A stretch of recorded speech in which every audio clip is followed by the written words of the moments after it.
छत्रपति शिवाजी महाराज की जयंती को लेकर पूरे महाराष्ट्र में जबरदस्त उत्साह देखने को मिल रहा है। इसी कड़ी में चोपड़ा शहर में भी ये जयंती पूरे जोश और श्रद्धा के साथ मनाई गई। चोपड़ा शहर में छत्रपति शिवाजी महाराज जयंती धूमधाम से मनाई गई। सुबह से ही प्रतिमा पर पुष्पांजलि अर्पित करने के लिए लोगों की भीड़ उमड़ पड़ी।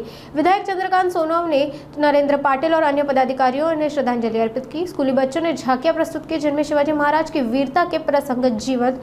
छत्रपती शिवाजी महाराजांची जयंती साऱ्या जगामध्ये साजरी केली जाते। छत्रपती शिवाजी महाराजांनी एक विचार दिला, संस्कृतीचं जतन केलं, धर्माचं जतन केलं।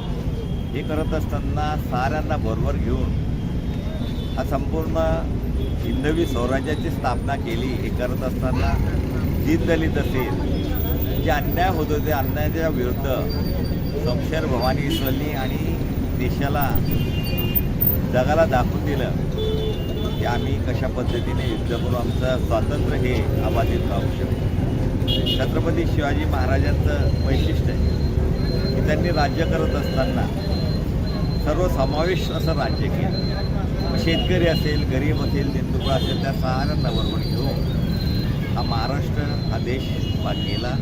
आणि आज सर्व जग छत्रपती शिवाजी महाराजांच्या इतिहासात जे झालेल्या घटना त्याचा अभ्यास करतायत आणि स्वतःच्या देशाची राजकीय परिस्थिती कशी करायची त्यावर अभ्यास चालू करून हे देश पुढे जातो।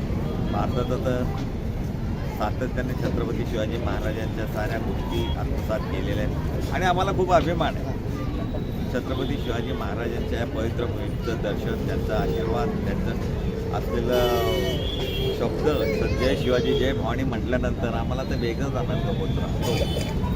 आज या जयंतीनिमित्त मी सर्वांना मनापासून महाराष्ट्राचे मुख्यमंत्री आदरणीय देवेंद्रजी फडणवीस, आदरणीय एकनाथराव शिंदे साहेब, आदरणीय अजितदादा पवार, जिल्ह्याचे पालकमंत्री गुलाबरावजी पाटील, आदरणीय गिरीश भाऊ महाजन, आदरणीय संजयजी सावकारे, आमदार लता सोनवणे या साऱ्यांच्या वतीने सर्वांना या भगवा शुभेच्छा देत असताना छत्रपतींच्या चरणी कोटी कोटी वंदन।